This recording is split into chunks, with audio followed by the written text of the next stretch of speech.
بسم اللہ الرحمن الرحیم۔ جلا سکتی ہے شمع کشتہ کو موج نفس ان کی،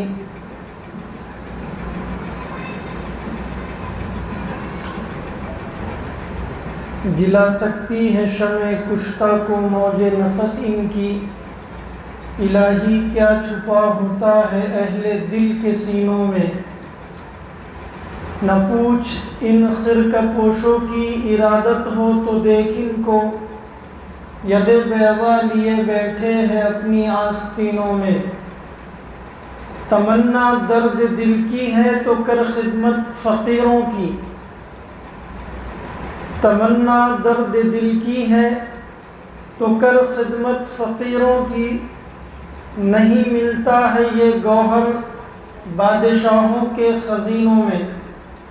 نحمدہ ونصلی علی رسولہ الکریم، اما بعد۔ اعوذ باللہ من الشیطان الرجیم، بسم اللہ الرحمن الرحیم۔ یا ایہا الذین آمنوا اتقوا اللہ وکونوا مع الصادقین، صدق اللہ العظیم۔ قابل صد احترام اس مجلس کے روح رواں شیخ طریقت حضرت اقدس مولانا ابرار احمد صاحب ہیور کھیڑ دامت برکاتہم العالیہ، علاقہ برار کی بہت ہی مؤثر، معروف اور بااثر شخصیت حاجی سید احمد صاحب حفظہ اللہ تعالی، وہ دیگر آئے ہوئے معزز مہمانان، نوجوان بھائیوں، پیارے بچوں اور گھروں میں سن رہی مائیں بہنیں، یہ ہمارے لیے بڑی سعادت کا موقع ہے کہ ہم لوگ اس وقت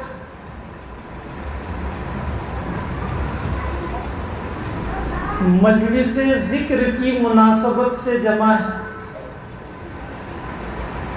اور اس مجلس کے اختتام کے بعد ہمارے مظلوم مسلمان فلسطینی بھائیوں کے لیے انشاءاللہ دعا بھی کی جائے گی۔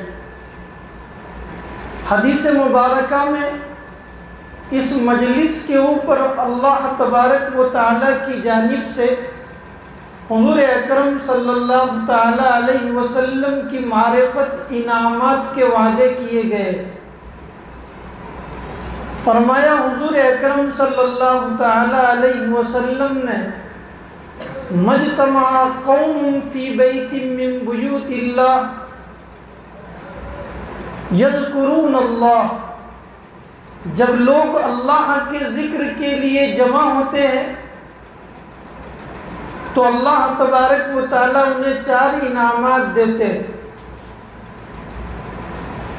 نزلت علیہم السکینہ، ان پر سکینہ نازل ہوتی ہے۔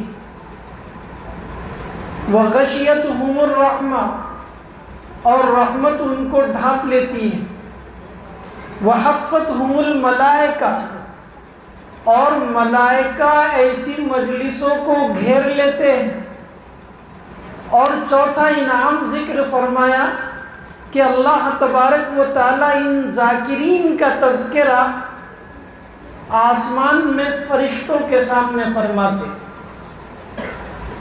تو میرے بھائیوں، یہ بہت عظیم مجلس ہے۔ فرمایا گیا لِكُلِّ شَيْءٍ ثَقَالَةٌ وَثَقَالَةُ الْقُلُوبِ ذکر اللہ، یہ اللہ کا ذکر دلوں کے زنگ کو دور کرنے کا کام کرتا ہے، اور یہ ذکر کرانے والے اللہ کے نیک بندے اور اس کے اولیاء میں سے ہوتے ہیں، جنہیں بزرگوں کی صحبت میں رہنے کے بعد نسبت حاصل ہو جاتی ہے۔ اللہ تبارک و تعالیٰ قرآن کے اندر فرماتے ہیں، اے ایمان والو، اللہ سے ڈرو اور نیک لوگوں کی صحبت اختیار کرو۔ وَكُونُوا مَعَ الصَّادِقِينَ، سچے لوگوں کے ساتھ ہو جاؤ۔ سچے لوگ یہی اہل اللہ، چراغ سے چراغ جلتا ہے۔ اہل اللہ کی صحبت کو اختیار کریں گے تو اہل اللہ والے اعمال ہماری زندگیوں کے اندر آئیں گے۔ مٹی بھی اگر پھول کی صحبت میں رہتی ہے تو اس کے اندر خوشبو پیدا ہو جاتی ہے۔ اس لیے جو لوگ اللہ والوں کا دامن پکڑ لیتے ہیں تو اللہ تبارک و تعالیٰ ان کا بھی تزکیہ اور تصفیہ فرما کر مقامات عالیہ سے انہیں نواز دیتے۔ اس لیے ہمارے جتنے بھی بزرگان دین رہے ان کا یہ معمول تھا کہ اپنے آپ کو وہ کسی شیخ سے مربوط رکھتے تھے، اللہ والوں کی خدمت میں آیا جایا کرتے تھے اور ان کے فیض صحبت سے فائدہ اٹھانے کی کوشش کیا کرتے تھے۔ ایک سلسلہ ہے، اور صوفیہ کے تو مستقل 4 سلسلے بہت زیادہ مشہور اور معروف ہوئے ہیں: چشتیہ، نقشبندیہ، قادریہ اور سہروردیہ۔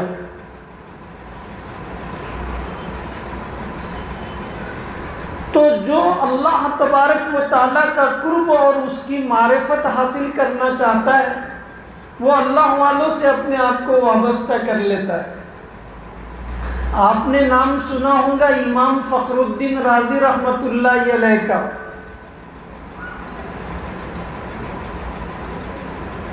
علوم کے اندر بہت ہی زیادہ کمال اور مہارت رکھتے تھے۔ قرآن کریم کی 2 لاکھ سے زیادہ تفسیریں لکھی گئی، لیکن انہوں نے تفسیر کبیر جو لکھی ہے امت پر بہت بڑا احسان فرمایا ہے۔ یہ شیخ نجم الدین کبریٰ رحمۃ اللہ علیہ سے بیعت تھے۔ توحید کے اوپر، وجود باری تعالیٰ کے اوپر انہوں نے 100 دلائل جمع کیے۔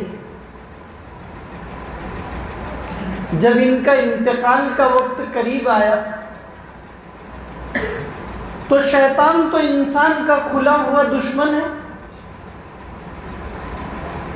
ان کو بہکانے اور پھسلانے کے لیے آ گیا،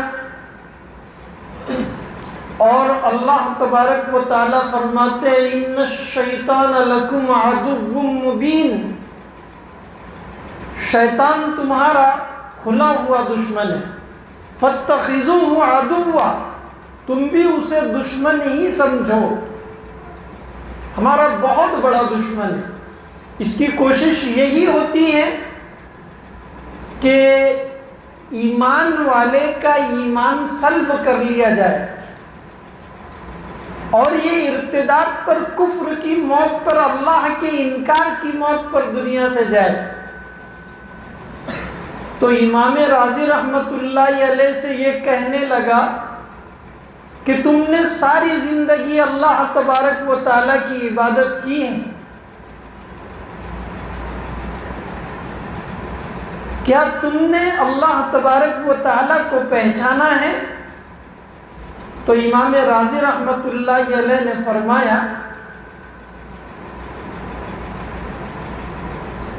کہ ہاں، میرا یہ کہنا ہے کہ اللہ تبارک و تعالیٰ ایک ہے۔ شیطان نے کہا آپ کے پاس اس کی کیا دلیل ہے؟ تو امام رازی رحمۃ اللہ علیہ نے ایک دلیل دی، وجود باری تعالیٰ کے اوپر اور اللہ کی وحدانیت کے اوپر۔ امام رازی رحمۃ اللہ علیہ نے تفسیر کبیر کے اندر ان دلائل کو بہت مفصل انداز میں بیان کیا ہے۔ میں مثال کے طور پر توحید کو واقعات کے انداز میں بھی ثابت کیا گیا۔ امام مالک رحمۃ اللہ علیہ سے ہارون رشید نے پوچھا کہ اللہ تبارک و تعالیٰ کے وجود کی کیا دلیل ہے؟ تو امام مالک رحمۃ اللہ علیہ نے فرمایا آوازوں کا جدا ہونا، لب و لہجے کا الگ ہونا،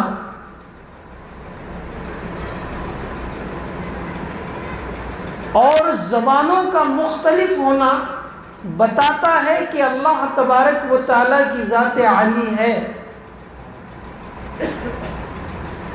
امام اعظم ابو حنیفہ رحمۃ اللہ علیہ نے اس بات توحید کے اوپر بہت بڑے بڑے کارنامے انجام دیے۔ اس لیے جو دہریے تھے وہ چاہتے تھے کہ امام صاحب رحمۃ اللہ علیہ کو قتل کر دے۔ ایک مرتبہ امام صاحب رحمۃ اللہ علیہ مسجد میں تشریف فرما تھے، تو یہ دہریے وہاں پر آدھن کے اور وجود باری تعالیٰ کے متعلق سوال کیا، تو امام اعظم ابو حنیفہ رحمۃ اللہ علیہ نے فرمایا کہ میں اس وقت ایک سوچ کے اندر پڑ گیا ہوں۔ سوچ یہ ہے کہ مجھے بتایا گیا کہ ایک بہت بڑی کشتی ہے، اور وہ کشتی تجارتی ساز و سامان سے لدی ہوئی ہے، اور جہاں پر اس کشتی کو رکنا ہے وہ رکتی ہے، جہاں پر چلنا ہے چلتی ہے، موجوں کا مقابلہ کرتے ہوئے سمندر کو پھاڑتے ہوئے اپنے مستقر کی طرف رواں اور دوا ہے۔ اس کو چلانے والا نہ کوئی ملا ہے اور نہ اس کشتی کا کوئی منتظم ہے، وہ خود بخود اپنے مقام پر جاتی ہے اور اپنے مقام سے واپس آتی ہے۔ دہریوں نے کہا یہ آپ کی سوچ کے اندر پڑ گئے، کشتی بغیر چلائے کیسے چل سکتی ہے، اور جہاں پر رکنا ہے اسے وہ بغیر روکنے والے کے کیسے رک سکتی ہے؟ تو امام اعظم ابو حنیفہ رحمۃ اللہ علیہ نے فرمایا کہ بے وقوفو، جب کشتی بغیر چلانے والے کے نہیں چل سکتی تو یہ نظام کائنات، سورج اپنی جگہ سے نکلتا ہے اور اپنے مقام پر جا کر ڈوبتا ہے، چاند کا نظام، ستاروں کا نظام، ہواؤں کا نظام، زمین اور آسمانوں کا نظام، یہ پوری کائنات کا نظام بغیر چلانے والے کے کیسے چل سکتا ہے؟ بات ان کے سمجھ میں آ گئی، اور وہ لوگ اسلام کے اندر داخل ہو گئے۔ تو میں یہ بتا رہا تھا کہ مرتے وقت امام فخر الدین رازی رحمۃ اللہ علیہ کے انتقال کے وقت شیطان بہکانے کے لیے آیا، تو امام رازی رحمۃ اللہ علیہ نے وجود باری تعالیٰ پر ایک دلیل دی، اس نے رد کر دی۔ امام رازی رحمۃ اللہ علیہ نے پھر دوسری دلیل دی، اس نے وہ بھی رد کر دی۔ ایک کے بعد ایک ایسی 100 دلیلیں امام رازی رحمۃ اللہ علیہ نے وجود باری تعالیٰ اور اللہ کی وحدانیت پر دی، اور شیطان نے 100 کی 100 دلیلوں کو توڑ دیا، کیونکہ وہ معلم الملکوت تھا، فرشتوں کا سردار رہ چکا تھا۔ ان کے شیخ نجم الدین کبریٰ رحمۃ اللہ علیہ دور دراز کسی مقام پر وضو فرما رہے تھے، اللہ تبارک و تعالیٰ نے کشف کے ذریعے امام رازی رحمۃ اللہ علیہ کی اس پریشانی کو ان کے اوپر واضح کر دیا۔ شیخ نجم الدین کبریٰ رحمۃ اللہ علیہ نے وضو کا لوٹا اٹھا کر دیوار کے اوپر مارا اور کہا کہ راضی کیوں نہیں کہہ دیتے کہ بغیر دلیل کے میں اللہ کو ایک مانتا ہوں۔ امام راضی رحمۃ اللہ علیہ کے سامنے اپنے شیخ کا غصے سے بھرا ہوا چہرہ تھا، اور گویا اپنے شیخ کے چہرے کو وہ دیکھ رہے تھے، اور ان کے شیخ کہہ رہے تھے کہ راضی کیوں نہیں کہہ دیتے کہ میں بغیر دلیل کے اللہ کو ایک مانتا ہوں۔ امام راضی رحمۃ اللہ علیہ نے شیطان سے کہا کہ میں بغیر دلیل کے اللہ کو ایک مانتا ہوں، اور آپ کا انتقال ہو گیا۔ یہ اللہ والوں کی، بزرگوں کی نسبت تھی جو مرتے وقت کام آئی، ورنہ شیطان اتنا بڑا امام راضی رحمت اللہ علیہ کا علم ہونے کے باوجود ان کے ایمان پر ڈاکہ ڈالنا چاہ رہا تھا۔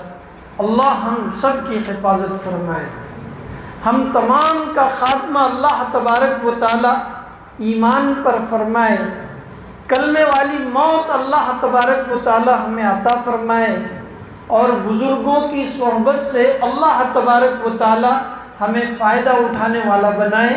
آمین۔ وما علینا الا البلاغ۔